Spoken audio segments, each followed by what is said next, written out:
Irmãos, quando a gente começa a estudar a Bíblia ela vai nos oportunizando assim uma abertura de mentalidade, que ela vai nos alimentando de coisas que nós talvez jamais saberíamos se não fosse através desse manual, através disso que nós chamamos de Bíblia, disso que nós chamamos assim do Deus vivo, o Deus em folhas, o Deus presente.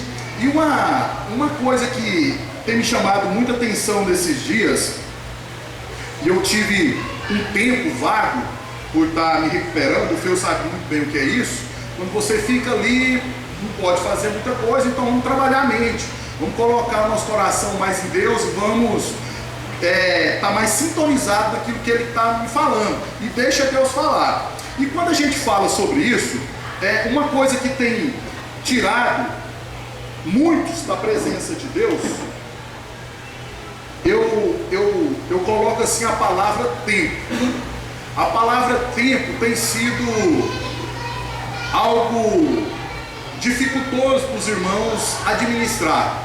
Eu estou falando assim para nós crentes, para aqueles que já entenderam o Evangelho, para aqueles que entenderam aquilo que é a sua vocação, aquilo que é o seu chamado. Então, para nós, como povo de Deus, a palavra tempo tem sido assim difícil de ser entendida. E eu queria trazer através da palavra de Deus o que ela nos ensina. Está lá em Efésios, vamos abrir em Efésios capítulo 5. Esse livro de Efésios é um livro assim fantástico, né, cara? A gente pode estudar isso aqui a vida toda, ainda tem mais coisas para a gente aprender de Efésios. Efésios capítulo 5.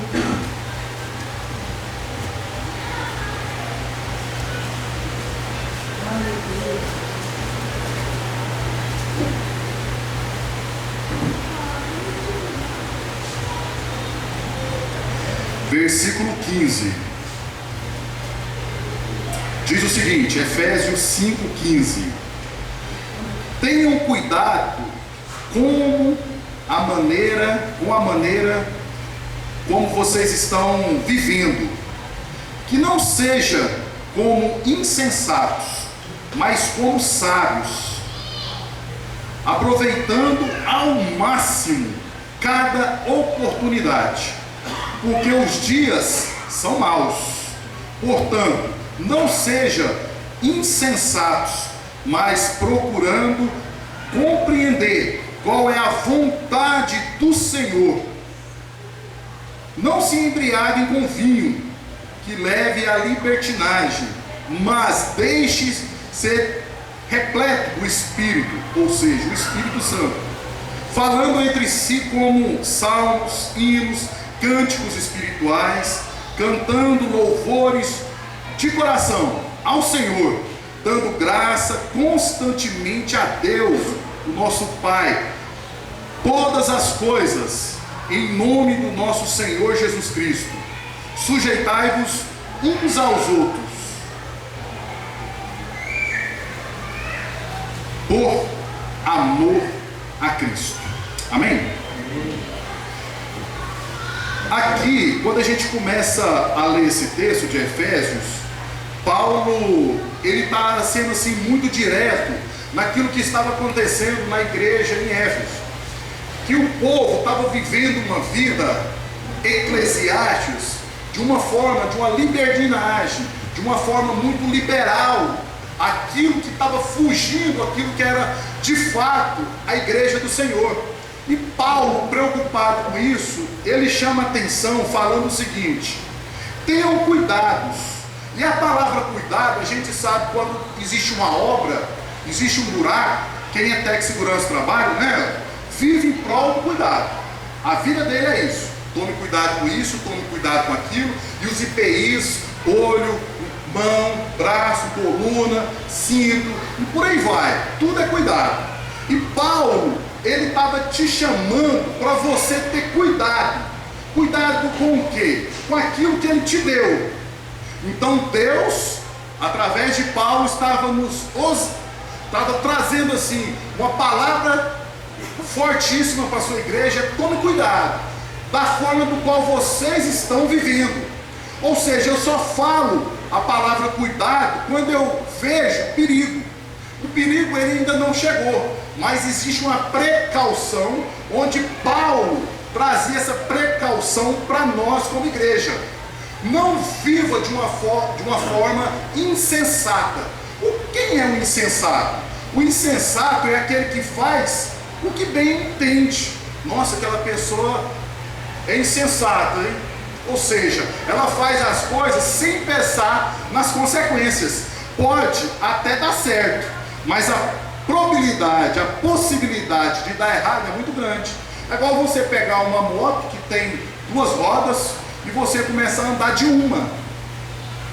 Você consegue, muito treino, etc, mas você não é preparado. Então a pessoa fala assim, tome cuidado, porque você está sendo insensato dessa forma. E a nossa vida, ela também tem risco o tempo todo. Porque quando a gente fala sobre vida, a gente pode falar no plural, vidas. Mas quando a gente fala vida, está tratando da minha. E a minha, ela é uma só.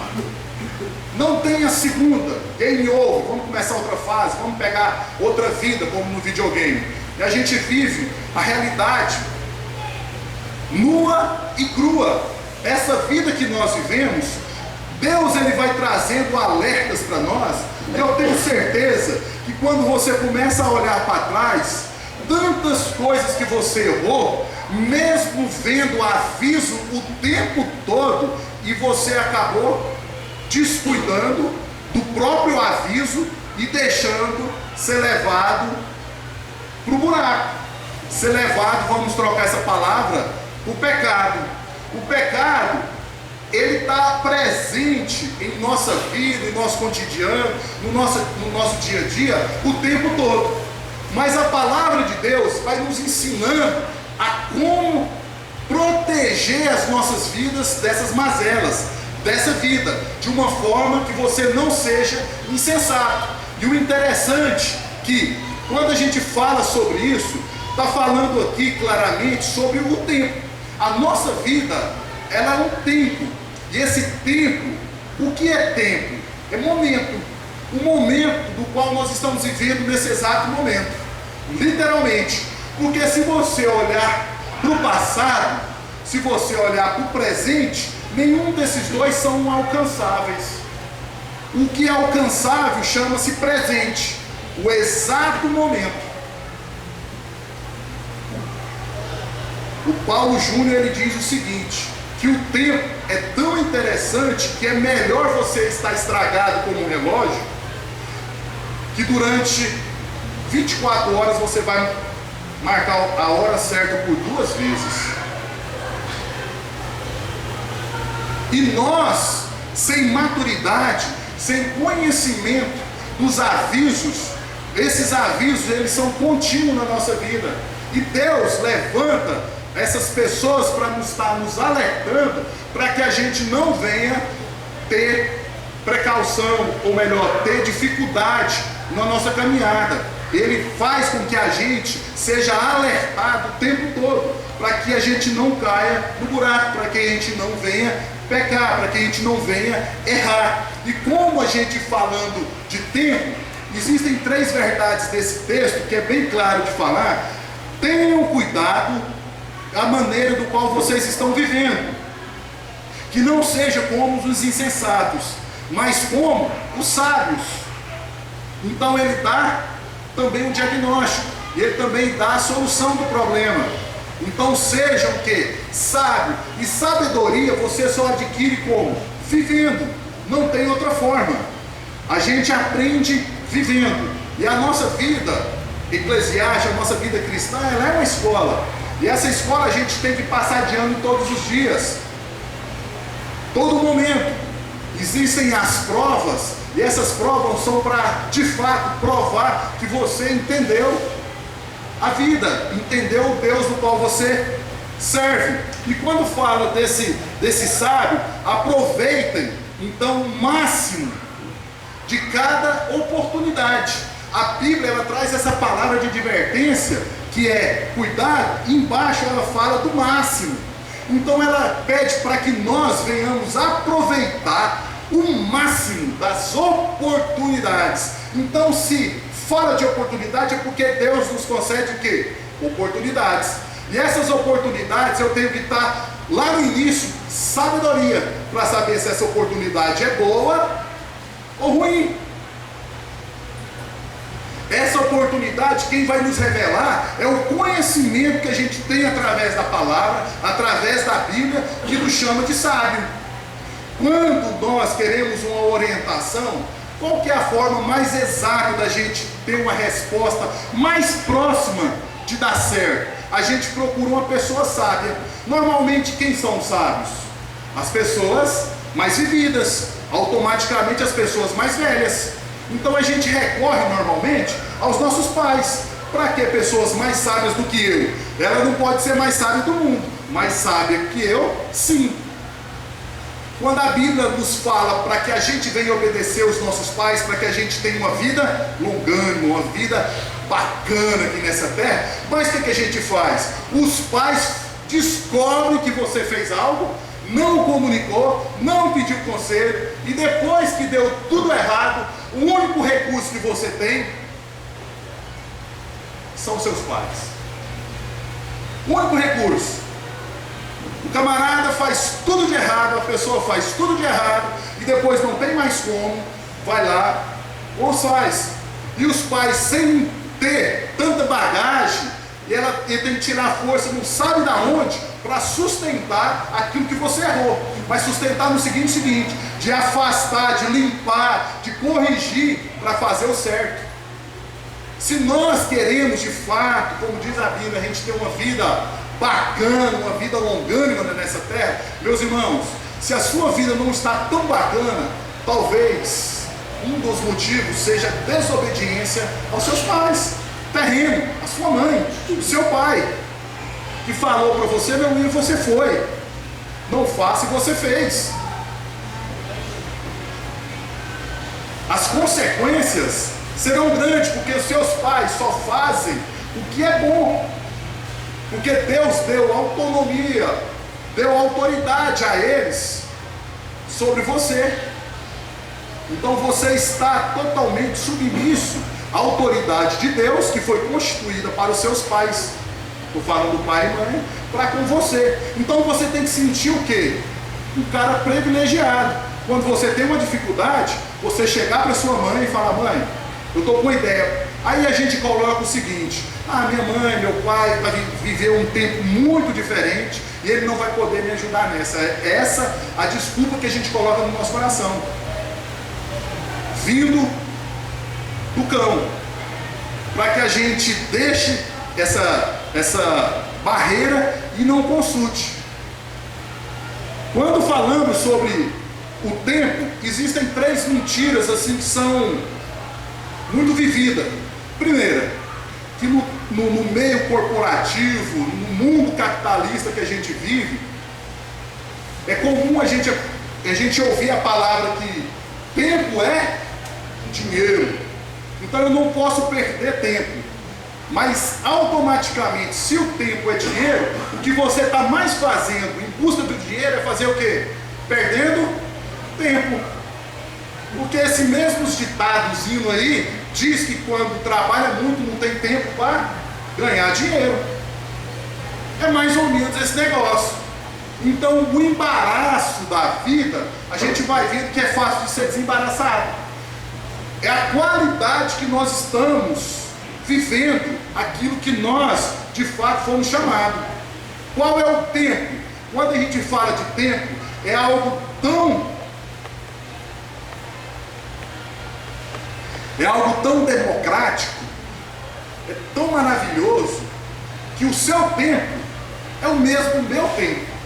É 24 horas para você, quanto para mim, quanto para qualquer pessoa. Agora vem a qualidade de como eu estou vivendo esse tempo. Que Deus nos orienta através de Paulo, que você viva o máximo. Viva o máximo. Mas de uma forma inteligente. aproveitando as oportunidades. Quais? As melhores, as boas. Como eu sei que são as melhores, as que são as boas? No versículo 5, aqui na frente, diz o seguinte: que nós temos várias formas de nos deslumbrar mentalmente. E uma delas, ele usa o exemplo do vinho que embriaga, que a pessoa, onde eu estou? O que eu fiz? Eu não lembro. Enfim, está trazendo dentro desse entendimento. Então você fica embriagado mentalmente das coisas e não deixa com que a sabedoria aflore o seu coração. E nós, pela nossa ignorância, às vezes a gente está metido em problemas que a gente não compartilha com ninguém.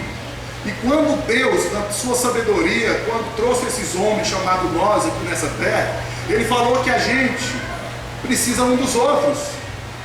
Tanto é o segundo mandamento, é ordem.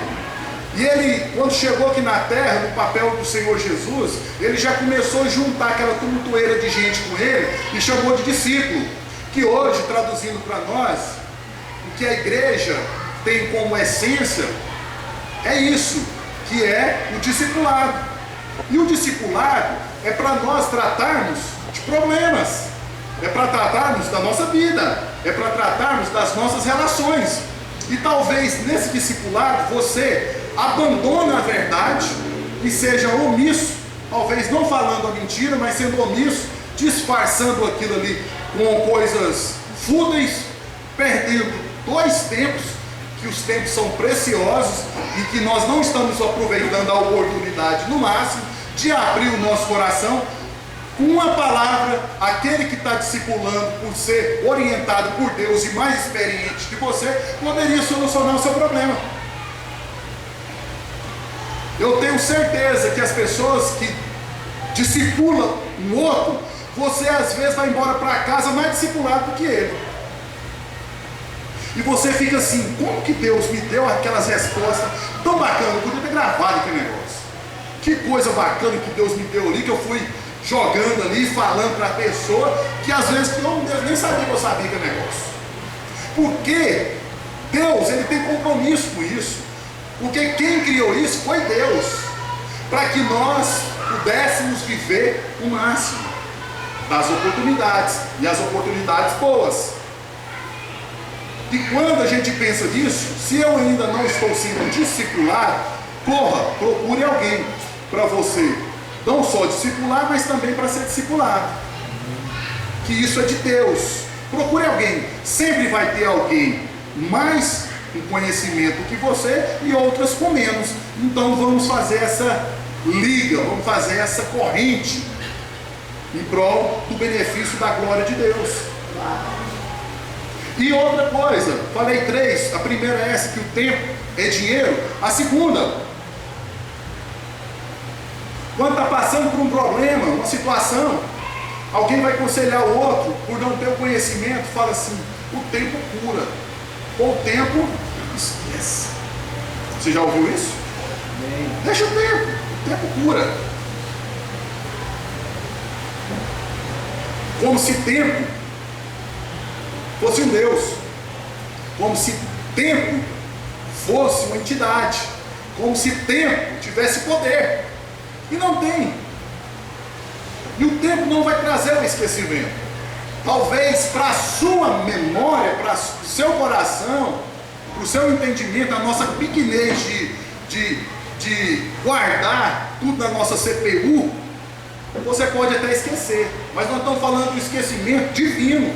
Deus não esquece.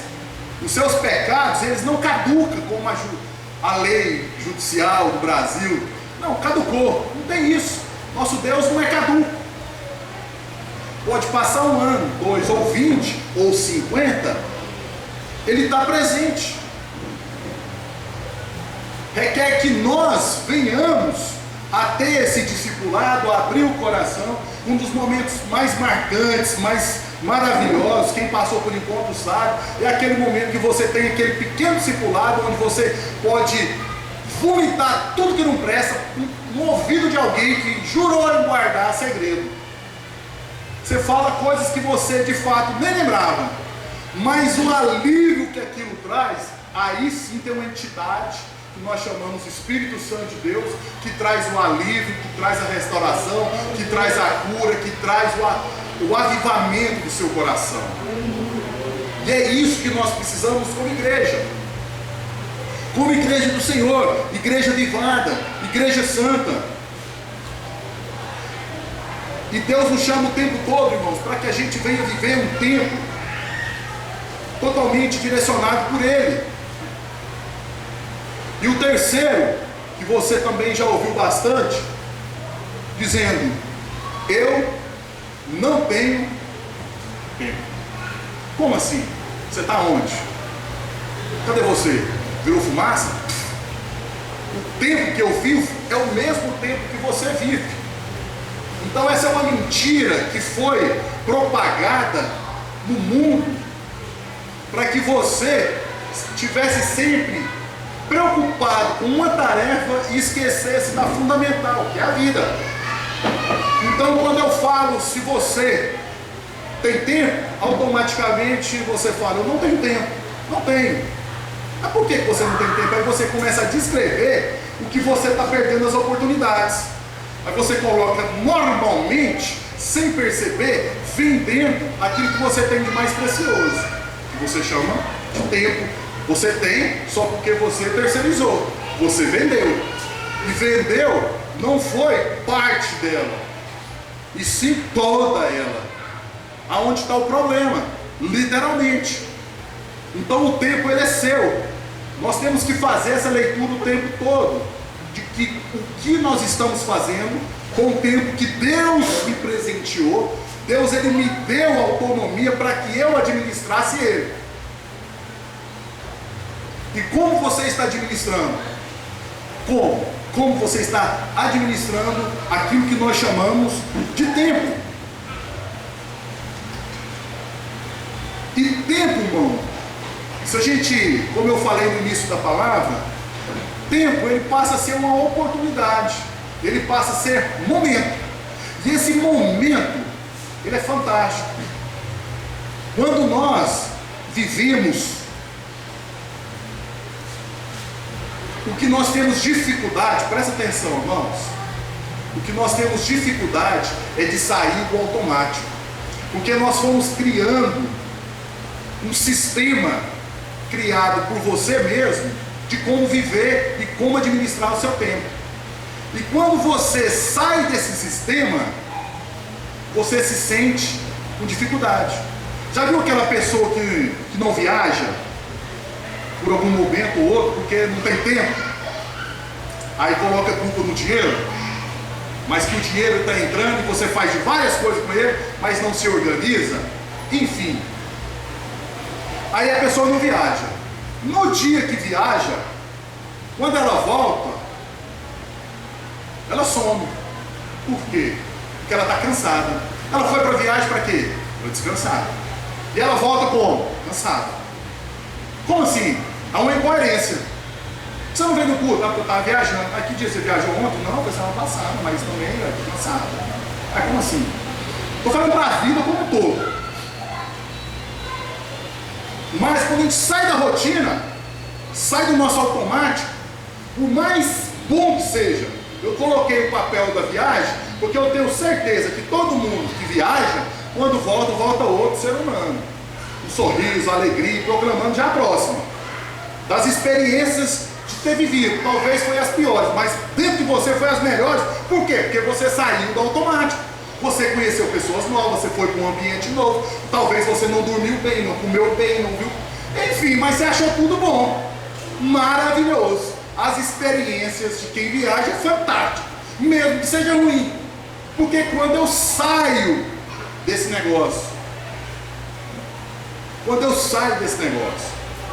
ontem eu estava conversando com uma pessoa, na verdade dentro de um grupo. Eu tenho um grupo chamado Los Hermanos, e ali a gente troca muitas ideias, só os homens mesmo.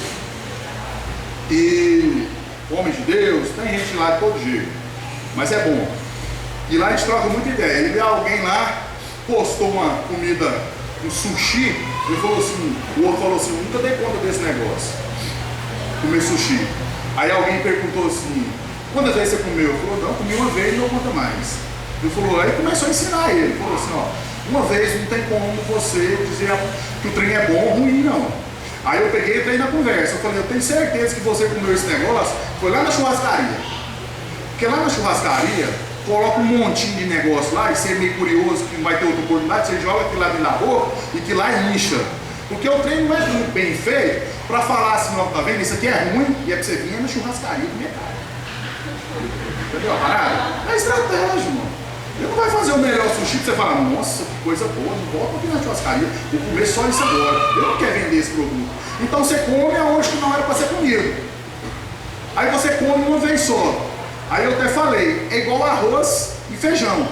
Todo mundo gosta, todo mundo acha maravilhoso. Mas eu tenho certeza que você come em algumas casas, ou alguns restaurantes, ou alguns lugares aí que você fala, que arroz ruim, que feijão péssimo. Não tem um ai amassado, parece. Tem sem gosto, sem nada. E é o arroz com feijão, que você tanto gosta. Então existem várias formas de ser feito. Então as coisas novas, nós colocamos uma barreira porque nós estamos no automático. Eu não quero, não gosto. E nós não estamos vivendo o máximo das oportunidades. Eu estou só ilustrando, não estou querendo convencer você a comer isso, mas só para você entender de tantas coisas que existem na vida, que foi te apresentado uma vez só, e você rejeitou, pelo simples fato de não foi ter a oportunidade de ter apresentado da melhor forma, a melhor coisa. Às vezes uma palavra, às vezes uma música, uma roupa, uma viagem, não sei, algumas coisas que você já descartou daquilo. E nós, cara, fala um negócio, nós crentes, nós temos a manha de fazer isso. Isso é péssimo, porque o nosso Deus, Ele tem coisas demais para nos ensinar. E nós achamos bom demais para aprender mais alguma coisa. Porque o que eu sei já é o suficiente. É igual assim, eu pegar esse microfone e alguém ter a oportunidade de ministrar, eu tenho certeza que você estudaria, buscaria de Deus, tremeria na base, às vezes a voz aqui não ia sair, mas você ia vir cá e falar alguma coisa. Mas por você não ter essa oportunidade, talvez quem está ouvindo está no mundo da lua. E Deus oportunizando essa palavra justamente, não foi para aquela pessoa que não veio, foi justamente para você. Nós temos que entender de viver as oportunidades ao máximo. Isso é tremendo, isso é maravilhoso. Isso vem de Deus.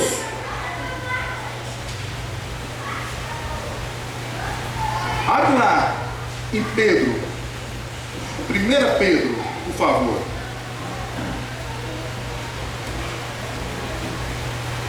Vem cá, meu amor, para ler.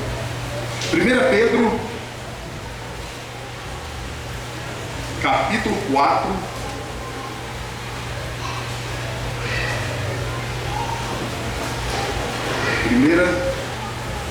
Pedro, capítulo 4, amém? Versículo 3. No passado, vocês já gastaram tempo suficiente fazendo o que agrada aos pagãos.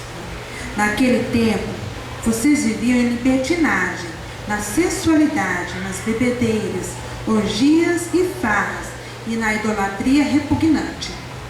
Eles acham estranho que vocês não se lancem com eles na mesma torrente de imoralidade e por isso os insultam. Amém? Obrigado. No passado, é para aqueles que não converteram. Estou falando esse negócio aqui. Entenda, deixa Deus falar no seu coração. No passado, você perdeu tempo demais vivendo na imoralidade, na sexualidade, na cachaça, na mulherzada, na prostituição, vivendo, adorando e prostrando outros deuses de barro e aquela bagunceira toda. E Deus aqui está falando assim, basta. Basta, você já viveu essa parada. Você não pode viver isso mais. Isso é passado. Você não pode perder tempo com cachaça. Você não pode perder tempo com sexualidade. prostituição. Você não pode perder tempo mais com deuses pagãos. Você não pode perder mais esse tempo tão precioso. Ou seja, não perca um momento. A Bíblia nos ensinando a nós não vivermos mais isso. E às vezes a gente depara com isso, camarada vivendo isso dentro da igreja, cara que se diz convertido, a mulher diz convertida. Aí você fala, cara, isso é passado, já não dá mais para pensar nisso. Isso Deus já abomina, já entendeu que isso ficou lá no passado. E a própria palavra diz que ele já esqueceu desse negócio. Agora você faz o quê? Fazer com que ele lembre, porque você está vivendo presente nessa prostituição, nessa lascívia, vivendo um engano. E nós não podemos perder tempo disso. É mais ou menos assim, irmãos, quando Deus, ele coloca, é como nós, vamos colocar nós, quando a gente vê uma bailarina, uma dançarina, melhor dizendo, a gente já espera que ela faça o quê? Dance. Quando a gente vê um palhaço, palhaçada, um instrutor, instrui. E quando Deus me vê, o que ele espera?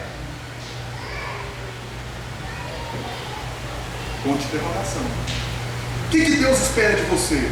Se você já é um camarada, uma mulher, já convertida nos pés dele, o que ele espera de você? Que você rompa, que você frutifique, que você produza vida, que você produza amor, que você produza vitalidade do Espírito Santo. É isso que ele espera de você, ele não vê você de outra forma. Aquilo já era passado, você pode ter vindo de qual mundo foi, de drogas e tudo mais, não adianta, isso é passado. Não viva o passado, viva o agora, o presente, comece agora. Nós estamos prestes a entrar em dezembro, que vai começar aquele mês todo cheio de nhenhenhê. É bom, mas também ilude, no sentido de que a gente fica muito mais amoroso, cheio de planos, caridoso. A gente abre o vidro para os mendigos, junto com as moedinhas, umas balinhas, né? Atende melhor as pessoas, abraça mais seus parentes. Entra até num amigo chamado, secreto, chamado amigo, né? Talvez nem tenha amigo ali, mas a gente está naquele negócio ali, vamos chamar de amigo, todo mundo está chamando, então eu quero ser amigo. Então a gente faz de conta um dezembro meio pecaminoso, daquilo que você não vive o janeiro nem o fevereiro, nem o março nem o abril. A gente tem que viver os dezembro de segunda a segunda. É esse que Deus quer de nós. Aí está tudo certo, está maravilhoso, fantástico. Deus, ele nos ensina e ele nos dá essa oportunidade de nós termos o privilégio, irmão, de viver essa vida, o agora, o presente. Deus, ele é fantástico, Deus é tremendo, lindo, lindo, maravilhoso. E a gente tem que aprender, irmãos. Você não tem certeza do amanhã. Não tem. Se nós tivéssemos a certeza do qual nós achamos que temos, nós viveríamos totalmente diferente. Se nós tivéssemos certeza do amanhã e o amanhã não existisse, hoje nós seríamos as melhores pessoas. Nós sairíamos daqui transbordante. Nós não queríamos deixar ninguém sair, porque se eu te der um abraço, eu tenho que te dar dois. Nossa, se eu soubesse que meu filho que saiu por aquela porta, que aconteceu o que aconteceu, né? A gente assiste uns da pena da vida, né? Assim, eu queria ter abraçado ele mais, eu queria ter beijado ele mais. Nossa, eu vi um áudio dele aqui, eu podia... Enfim, esse negócio, sabe? A gente pode fazer muito mais, muito mais. Eu achei bacana. O Feu também, passando por essa situação, está ali a Dorinha também, passando por uma cirurgia, porque recuperando nós, e a gente foi muito abraçado. É bom demais. Muito, tremendo. Mas que esses abraços continuem. A minha casa está aberta, não é modelo. E agora melhor ainda que eu estou sadio, não pode levantar, dançar um forró junto, aquela coisa toda, entendeu a parada? Melhor ainda. Ele não está lá na cama, barrigão para fora, estranho, pálido, cheio de remédio. Está sadião, vem na sadia também. Vem. Pode vir junto, aquele desafio de atravessar a cidade, né, filho? Lá do outro lado. Amém. E nossa casa, mano, não precisa marcar a hora, que é nossa. É chegar e entrar, pôr o pé no sofá e mudar de canal. É assim que funciona a nossa casa. É nossa. Nós somos uma família ou não? Somos família. Isso que é bom. Liberdade. A mesma liberdade que eu falar, tá demorando, tem compromisso, vamos embora. Entendeu? Não é não? Tudo certo, irmão. Qual o desafio? Nenhum. Estamos em casa. Por que você não foi pro culto? Não, porque meu irmão foi lá em casa. Você me mandou ele embora. Como é seu irmão? Alguma coisa diferente. Fica aí, quando eu volto. Uma hora e meia. Amém. Vamos junto. Mais ou menos essa conversa, não é? Mas nós temos dificuldade. Porque nós ainda somos, infelizmente, parentes. E parente eu quero que pareça. E família é o que gera a vida. Todos diferentes. Eu sou totalmente diferente do meu irmão. Mas ele é família. Se eu ligar para ele e falar, mano, estou precisando de você aqui agora. Não pergunta o que, vem aqui. Vem. Pronto. Ele é minha família. Agora, quando ele é meu parente, aonde é? Como é que é esse negócio? Nossa, essa hora pode ser para amanhã? Hã? Parente. E você fica frustrado por querer parecer com você. E você é o pior dos parentes, porque você não parece nenhum com ele. Então o pior não é ele, é você. E nós criticamos sempre o outro. Mas, irmãos, nós temos que aprender a viver com intensidade aquilo que Deus nos proporciona, aquilo que Deus nos dá como maravilha. Lendo o livro de Atos, no capítulo 12, irmãos, eu falei assim, cara, que massa esse negócio, né? Quando a gente fala de tempo, às vezes nós temos que aprender em Deus que há tempo para todas as coisas. Em Atos 12, depois você lê em casa, a galera lá estava orando por Pedro. Não sei se você lembra dessa história. Orando por Pedro, para Pedro ser liberto. Sabe onde Pedro estava? Na porta, batendo para entrar. Desde onde eles estavam orando. Aí alguém escutou um negócio. Alguém pensou que era o quê? Fala até a Bíblia, fala assim que era fantasma. Anjos. Alguma coisa assim. Falou, meu Deus. Ou seja, eles não estavam acreditando nem sobre sua própria oração. E como o tempo naquele momento, qual que era o tempo? De abrir a porta e receber. Não era tempo de orar mais. E a gente quer espiritualizar tanto o negócio, vamos começar com essa reza brava aqui e ficar com ela a vida toda. E vai que acontece, mas se acontece eu não acredito. É igual o desafio de você orar com uma dor de cabeça, opa, vamos orar. E alguém pedir uma oração para a cura do câncer. Nossa, aí deixa eu chamar um reverendo ali. A minha fé, e a fé é a mesma. Amém? Amém. Aleluia. Feche seus olhos.